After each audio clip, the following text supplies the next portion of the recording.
할렐루야. 오늘 다니엘 1장 1절에서 2절까지 말씀을 함께 봤습니다. 오늘 말씀의 제목을 이렇게 정했습니다. 역사의 주관자 하나님이라고 정했습니다. 우리가 살아가는 이 세상의 모든 역사는 하나님께서 주관하시는 대로 이루어짐을 믿으시길 바랍니다. 내가 무엇인가를 해서 내 인생의 역사도 이만큼 이루어진 것 같지만 하나님이 허락지 않으시면 우리는 지금 누리고 있는 모든 것들을 일시에 다 잃어버리고 누리지 못할 수도 있습니다. 이 사실에 대해서, 이 진리에 대해서 성경은 우리에게 분명하게 말씀해주고 있습니다. 하나님의 감동으로 기록된 성경의 시작은 창세기로 시작합니다. 이 세상을, 천지를 창조하신 하나님은 천지가 창조되기 이전부터 존재하셨던 스스로 있는 자이십니다.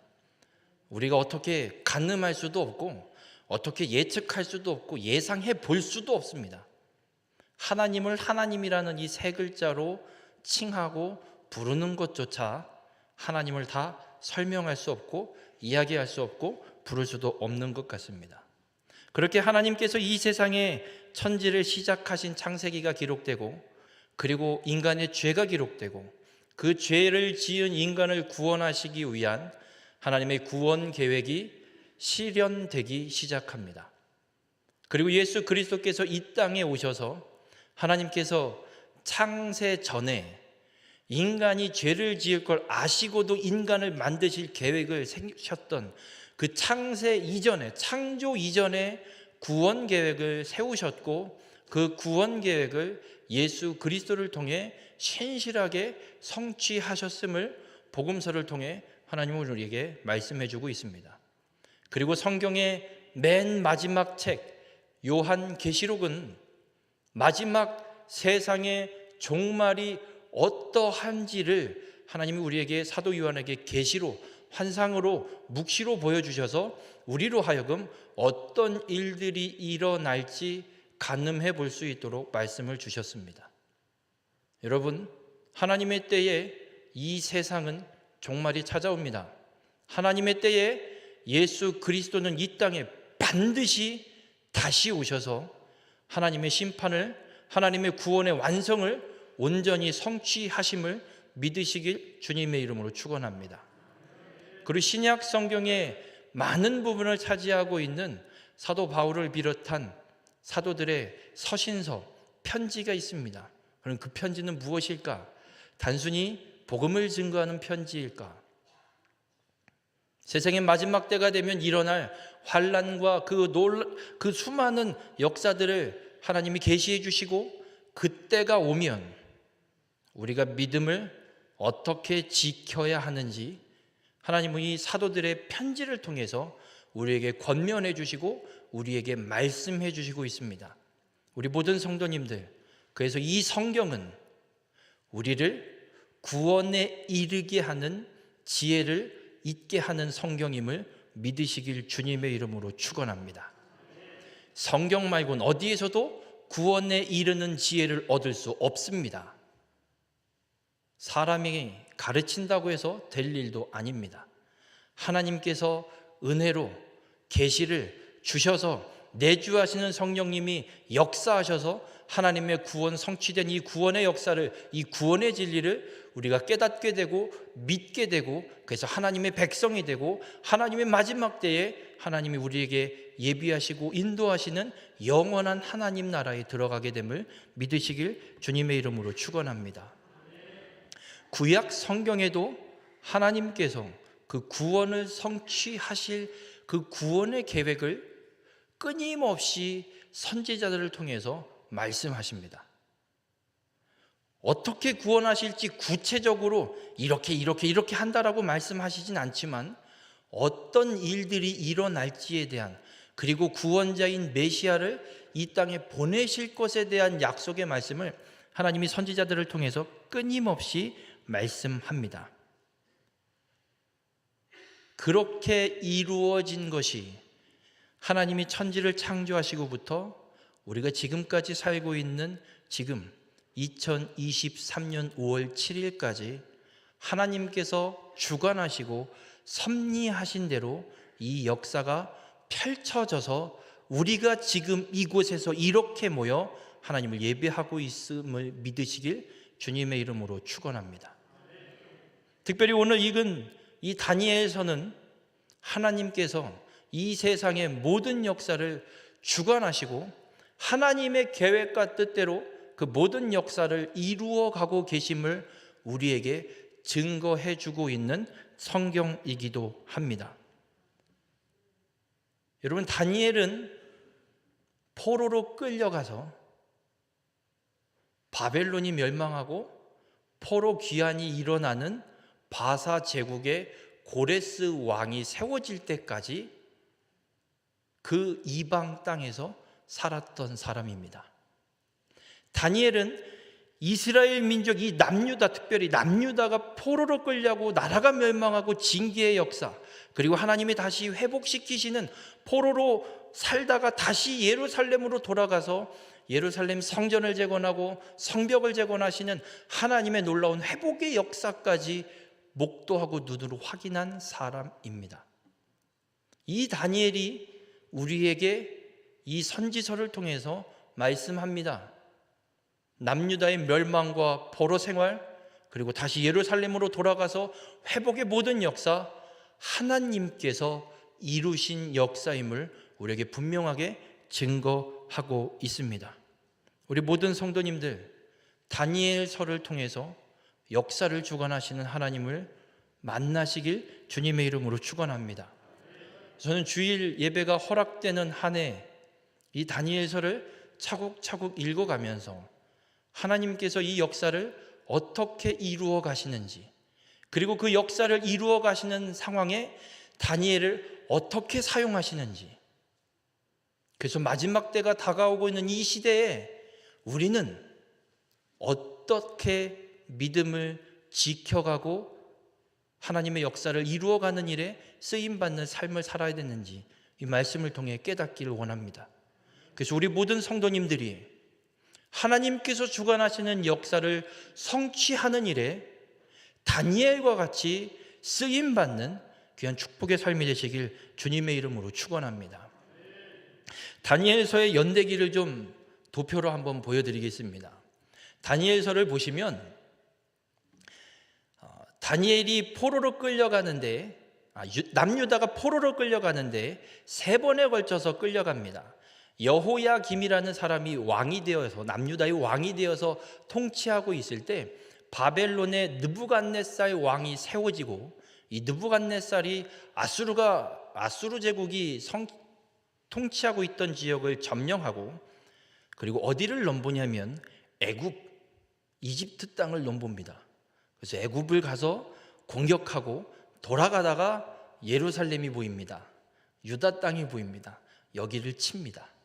그게 첫 번째 공격한 것이 BC 605년에 느부갓네살 왕이 남유다를 공격하고, 이때 1차 포로가 끌려갑니다. 다니엘의 세 친구가 언제 끌려가냐면 이때 포로로 끌려갑니다. 그리고 그 이후에 여호야긴이 왕이 되었는데, 이 여호야긴은 몇 달, 성경엔 석 달 이렇게 기록됩니다. 왕으로 얼마 못 있습니다. 느부갓네살의 또 공격이 2차 침략이 일어나면서 여호야긴이 왕위에서 폐위가 되고, 그의 숙부인 시드기야가 왕으로, 마지막 남유다의 왕으로 세워지게 됩니다. 그 시기에 느부갓네살 왕이 남유다를 2번째 침략을 합니다. 그리고 BC 586년에 3번째 침략을 느부갓네살 왕이 남유다를 합니다. 이때 시드기야 왕이 2눈이 뽑히고, 마치 삼손이 블레셋에 잡혀가듯이 2눈이 뽑히고 결박당해서 시드기야가 포로로 끌려가고 남유다는 이제 완전히 멸망을 당하는 사건이 펼쳐집니다. 그렇게 바벨론 제국이 쭉 이 예루살렘, 이 남유다를 통치하는 역사가 펼쳐지고, 그리고 이 바벨론 제국이 멸망하는데 어느 나라에 의해서 멸망하냐면 바사라는 제국, 페르시아라는 이름을 많이 들어보셨을 겁니다. 이 나라에 의해서 멸망당하는데 그냥 멸망당하는 게 아니라 메대라는 나라와 바사라는 나라가 연합을 해서 바벨론 제국을 공격합니다. 이 메대와 바사는 어떤 관계냐면 메대 나라 왕은 다리오라는 사람이고 바사 나라 왕은 고레스라는 사람입니다. 다리오는 고레스의 삼촌이고 장인어른입니다. 그럼 고레스는 다리오의 조카이고 사위가 됩니다. 그럼 누가 나이가 많을까요? 다리오가 나이가 더 많습니다. 그래서 바벨론 제국을 점령하는 시기에 다리오의 나이가 60세가 넘어가 버립니다. 그래서 연합 작전을 펴서 연합군을 형성해서 바벨론 제국을 정복하고 이 고레스는 또 다른 지역들, 이 주중의 연안의 애굽과 또 저 터키, 소아시아 지역 그리고 유럽까지 정복하는 꿈을 갖고 있기 때문에 고레스가 이렇게 이야기합니다. 삼촌이 먼저 왕을 하시지요. 그리고 이 나라를 튼튼히 세워주십시오. 나는 가서 터키와 애굽과 저 유럽까지 정복을 완수하고 돌아오겠습니다. 그때 왕권 체인지를 하시지요. 그래서 다리오가 먼저 왕으로 세워져서 약 2년 정도의 통치를 하고 그 이후에 정복전쟁을 끝낸 바사 제국의 고레스 왕이 와서 이제 통치자로 왕으로 세워집니다. 그래서 다니엘서를 읽어보면 다리오 왕이 등장하고 고레스 왕이 등장을 합니다. 포로로 살던 이스라엘 백성들이 예루살렘으로 포로 귀환하는 때는 어느 때냐면 다리오 왕 때가 아니라 고레스 왕 때 포로 귀환이 일어납니다. 그리고 이 다리오가 통치하는 시기에 다니엘에게 어떤 사건이 일어나냐면 사자굴 사건이 아주 유명한 사건이 있습니다. 그 사건이 다리오 왕이 통치하는 중에 일어나게 됩니다. 이런 역사의 흐름 속에 다니엘은 이 모든 역사를 다 봤습니다. 포로로 끌려갈 때 응애 아기가 아니라 어렸으면 10살, 많으면 13살, 더 높게 잡은 15살, 웬만한 역사를 기억하고 가늠할 수 있는 나이였습니다. 그리고 80세가 되기까지 바사제국 고레스 왕이 세워지고 이스라엘 백성들이 포로 귀환하는 역사까지 다니엘은 다 보게 됩니다. 그래서 이 다니엘서에 기록된 내용들을 보면 1장부터 6장까지는 역사적 사건들이 기록됩니다. 1장에는 다니엘이 포로로 끌려가는 사건, 2장에는 느부갓네살 왕이 큰 신상을 보는 꿈을 꾸고 다니엘이 그 꿈을 해석해 주는 사건, 그리고 3장에는 이 2장에서 꾼 꿈 때문에 이 느부갓네살 왕이 우리나라가 영원하리라 해갖고 금신상을 세워놓고 금신상의 모든 관리들을 모아놓고 절하게 합니다. 이때 다리오는 가지 않습니다. 다니엘은 가지 않습니다. 다니엘이 세 친구만 갑니다. 근데 이 다니엘의 세 친구가 버팁니다. 그래서 이 세 친구를 풀무불에 던지는 사건이 3장에 기록됩니다. 그리고 4장에는 느부갓네살이 꿈을 하나 또 꿉니다. 큰 나무가 있고 그리고 큰 나무가 배임을 당하고 그루터기만 남는 사건들, 그리고 그 꿈을 또 다니엘이 해석해주고 다니엘이 꿈을 해석해준 대로 느부갓네살 인생의 그 모든 게 다 성취됩니다. 그것들이 다 성취된 뒤에 느부갓네살 왕이, 이방 나라 왕이 하나님을 찬양하는 찬미가 이 성경 4장에 기록되게 됩니다. 그리고 5장과 6장에는 이 바벨론의 마지막 왕 벨사살이 잔치를 베풀고 예루살렘 성전에서 갖고 온 그릇을 갖고 술을 퍼 마시는 이런 극악무도한 잔치를 벌입니다. 이때 손이 나타나서 벽에 무슨 글씨를 씁니다.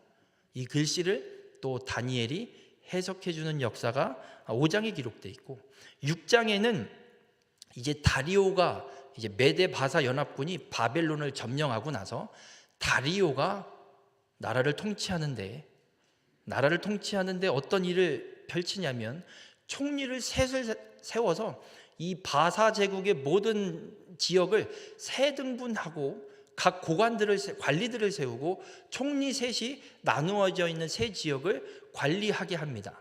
그러다가 이런 생각을 합니다. 총리 셋 중에 하나를 총리 대장으로 세워야겠다. 그게 누군 줄 아십니까? 다니엘입니다. 그런데 나머지 두 총리가 열이 받습니다. 아니, 우리가 그렇게 피 터지게 싸워서 정복한 나라의 총리였던 다니엘을 우리 위에 세우겠다고? 열받네. 왕이 이러시면 안 되지. 그래서 30일 동안 누구든지 왕 외에 다른 신 혹은 다른 사람에게 기도하거나 도움을 요청하는 사람은 사자굴에 던져 넣읍시다. 그러면 왕이시여, 왕의 왕권이 더 강해지고 튼튼하게 세워질 겁니다. 이런 요청을 하고 다리오 왕은 도장을 찍습니다.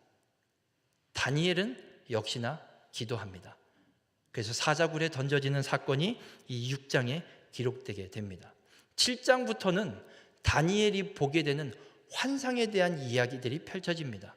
그리고 시작할 때마다, 각 장에 시작할 때마다 어느 시점에 이 다니엘이 이 환상을 보게 되는지 성경은 기록하고 있습니다. 그래서 성경을 보시면 어떤 성경에는 각 장마다 시작하는 표제에 BC 몇 년경 이런 연도수가 기록되어 있는 성경이 있을 겁니다. 제가 이 도표를 만들어 놓은 건 그 성경에 기록되어 있는 연도수에 따라서 도표를 만드는 것이고, 그 다니엘이 일어나는 역사 속에 중간중간에 7장, 8장, 9장, 10장, 11장, 12장의 환상을, 하나님의 계시를 다니엘이 이 역사 속에 보고 있다는 것을 우리는 이 말씀을 통해서 보게 됩니다. 우리 모든 성도님들, 이 다니엘서의 역사를 통해서 우리가 분명하게 확인하는 건 한 가지입니다. 하나님께서 이 모든 역사를 주관하고 계시고 다니엘은 그걸 우리에게 증거하고 있다는 겁니다. 우리 모든 성도님들, 이 진리의 말씀을 믿으시길 주님의 이름으로 축원합니다. BC 605년경에 바벨론의 왕 느부갓네살이 제국을 이루고 이스라엘을 그렇게, 남유다를 그렇게 3번에 걸쳐서 침략을 하게 됩니다. 그런데 한 가지 여쭤보겠습니다. 왜 바벨론이 남유다를 멸망시킬 수 있었을까요? 지도를 하나 보여드리겠습니다. 지도를 좀 보여주시겠습니까?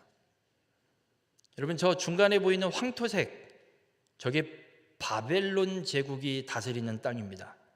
넓습니까? 좁습니까? 남유다는 얼마나 줄 아십니까? 보이세요? 녹색입니다. 보이십니까? 안 보이십니까? 뭘 보이십니까? 침침해서 잘 안 보이시지 않습니까? 여쭤보겠습니다. 바벨론과 남유다가 싸우면 누가 이길까요? 바벨론이 이깁니다. 이건 우리 상식입니다. 근데 성경은 다른 이야기를 합니다. 오늘 본문 2절에 보면 이런 말씀을 합니다. 주께서 유다왕 여호야김과 하나님의 전 그릇 얼마를 그의 손에 넘기심에, 그가는 느부갓네살입니다. 느부갓네살이 그것을 가지고 신할 땅 자기 신들의 신전에 가져다가 그 신들의 보물 창고에 두었더라. 여러분, 나라가 커서 남유다를 멸망한 게 아닙니다. 하나님께서 허락하셨기에 하나님께서 느부갓네살의 손에 예루살렘과 남유다를 넘기셨기 때문에 바벨론이 남유다를 멸망시킬 수 있었던 것입니다. 아무리 큰 제국이라 할지라도 하나님이 허락하시지 않으면 멸망시킬 수 없습니다. 북이스라엘을 멸망시킨 나라가 아수르라는 나라입니다. 바벨론 앞에 있는 제국입니다. 아수르라는 제국은 바벨론만 못했던 나라일까요? 바벨론 못지않은 대국이었습니다. 여러분, 제국이라는 명칭이 붙은 나라들은 그냥 한 나라가 아닙니다. 우리나라 한반도를 이루고 있는 우리나라, 이런 나라가 아닙니다. 제국이라는 단어가 붙은 나라는 대륙을 다 점령할 정도의 엄청난 큰 나라입니다. 아수르도 제국입니다. 그렇게 큰 나라 아수르는 왜 저런 코딱지만한 남유다를 멸망시키지 못했을까요? 하나님이 넘기시지 않았기 때문이고, 바벨론이 남유다를 멸망시킬 수 있었던 건 하나님이 그의 손에 넘기셨기 때문에 바벨론이 남유다를 멸망시킬 수 있었던 것입니다. 아수르라는 제국은 정복한 나라마다 포로국 말살 정책을 갖고 있었습니다. 그래서 정복한 나라마다 그냥 내버려 두지 않고 정복한 나라에 똘똘한 사람들 최소한 인구의 절반 이상을 끌어다가 완전히 다른 나라, 돌아올 수 없는 다른 나라로 끌어다가 풀어버리고 또 다른 나라의 사람들을 데려다가 이 나라에 채워넣습니다.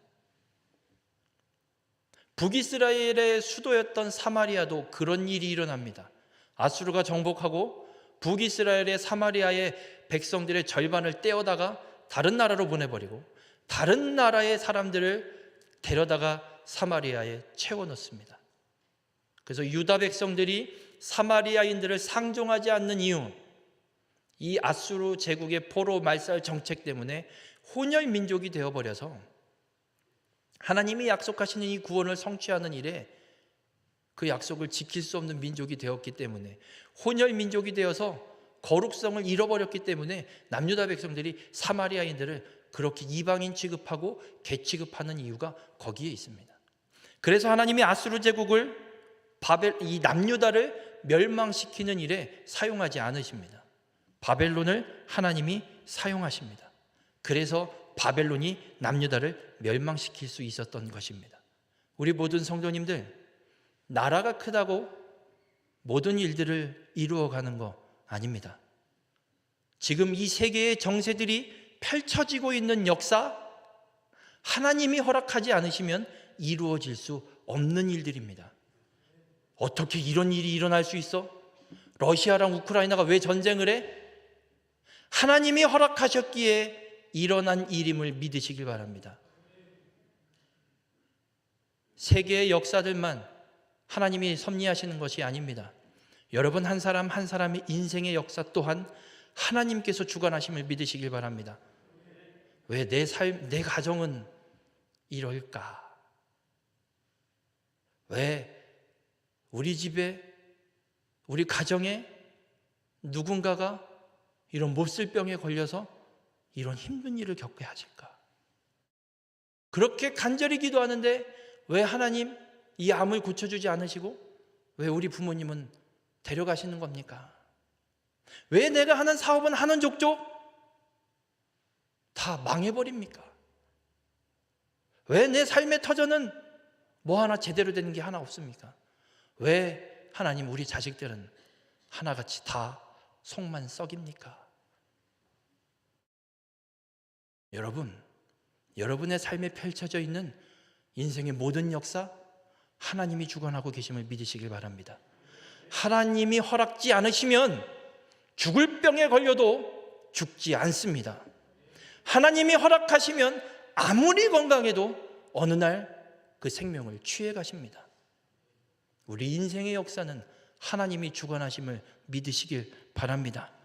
하나님께서 이 세상 모든 역사를 주관하시고 나의 인생도 주관하시고 내 삶의 가정의 모든 역사들도 하나님이 섭리하시고 주관하시는 대로 이루어지고 성취되고 있음을 믿으시는 우리 모든 성도님들이 되시길 주님의 이름으로 축원합니다. 예수님이 내 죄를 담당하시고 십자가에 죽으셔서 구원받았음을 믿는 우리 모든 성도님들, 그 믿음만 갖지 마시고 오늘 내 삶을 주관하고 계시고 나와 함께하고 계시고 내 삶을 책임지시는 하나님도 믿으시는 믿음을 갖는 우리 모든 성도님들이 되시길 주님의 이름으로 축원합니다. 그러면 하나님이 왜 남유다를 멸망시키실까요?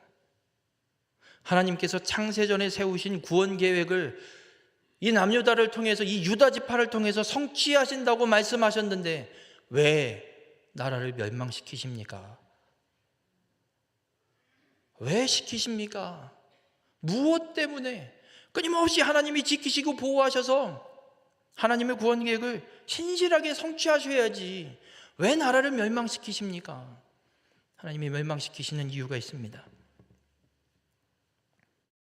여러분, 하나님이 이 세상을 창조하시고 인간을 만들어 놓으신 이유가 있으십니다. 창세기 1장 28절에 우리에게 분명하게 선언하십니다. 하나님이 인간을 만드시고 사람을 만드시고 그들에게 복을 주시며 하나님이 이렇게 말씀합니다. 생육하고 번성하여 땅에 충만하라. 땅을 정복하라.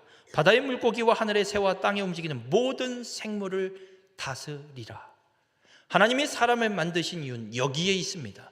하나님의 백성들이 땅에 충만하기를 원하십니다. 하나님의 백성이 이 땅에 충만치가 않습니다. 하나님의 백성들이 이 땅을 정복하길 원하십니다. 이 땅은 누구에게 정복당해 있습니까? 하나님의 사람들이, 하나님의 백성들이 이 땅의 모든 생물을 다스리시길 원하십니다. 이 이유 때문에 하나님이 인간을 이 창조 세계에 만들어 놓으셨습니다.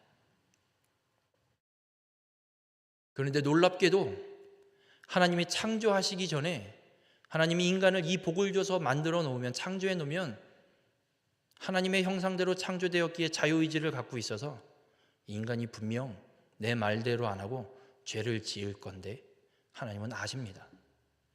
그래서 삼위일체 하나님은 창조 이전에 구원 계획을 세우셨습니다. 성경에 사도 바울은 분명하게 말씀하고 있습니다.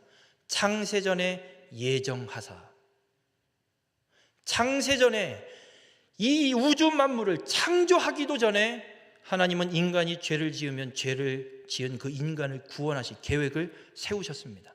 그리고 창조하시고 그 구원의 계획을 신실하게 이루어 가십니다. 그 구원 계획에 대해서 하나님은 아브라함에게 이렇게 약속하십니다.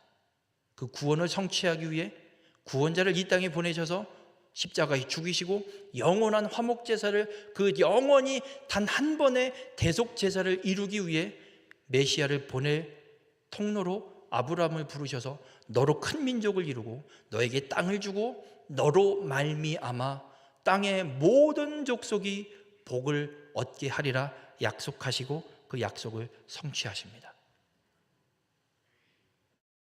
그 약속을 성취하는데 이스라엘 백성들을 하나님이 부르셨습니다. 그럼 이 백성이 해야 될 일은 하나님의 말씀대로 하나님의 백성들을 땅에 충만케 하고 하나님이 맡겨주신 땅을 정복해야 되고 하나님이 정복해 하신 그 땅을 하나님의 말씀대로 다스려야 합니다. 그런데 이 사명을 잊어버리고 이스라엘 백성들이 하는 행동은 우상을 숭배합니다. 하나님을 섬기지 않습니다. 하나님의 말씀대로 그 땅을 정복하지도 않습니다. 하나님의 말씀대로 그 땅을 다스리지도 않습니다. 사사기의 마지막엔 이렇게 선언합니다. 자기 소견에 옳은 대로 행하였더라. 한마디로 이야기하면 지 멋대로 살았더라.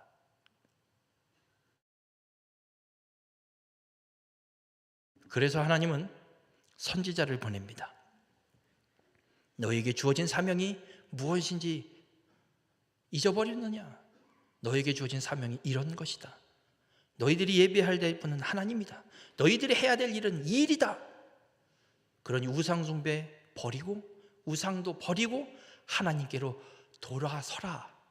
선지자를 통해서 하나님이 끊임없이 이야기하는데 이스라엘 백성들은 끊임없이 우상을 숭배하고 악을 행하고 하나님의 말씀도 잊어버리고 부르신 사명도 잊어버리고 계속해서 자기 욕심대로만 살아갑니다. 그래서 징계하기 위해 하나님이 결국 바벨론을 들어 유다를 치시고 멸망하시는 겁니다. 여러분, 하나님께서 선지자들을 통해서 끊임없이 이야기합니다. 니네 이러다 하나님한테 심판받아. 빨리 돌아서. 빨리 돌아서. 왜 너희의 본분을 잊고 사느냐? 선지자를 통해서 하나님이 끊임없이 말씀합니다. 그 선지자 중에 한 명인 이사야 선지자를 통해서 하나님이 주시는 말씀이 있습니다. 하나님의 백성을 하나님 왜 선택하고 부르셨는지. 이사야 43장 7절에 하나님이 이렇게 말씀합니다. 내 이름으로 불려지는 모든 자, 곧 내가 내 영광을 위하여 창조한 자.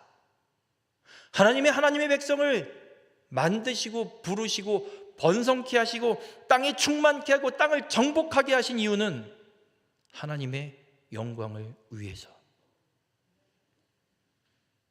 우리는 하나님의 영광을 위해서 부름받고 이 땅에 보냄받은 자들임을 믿으시길 바랍니다.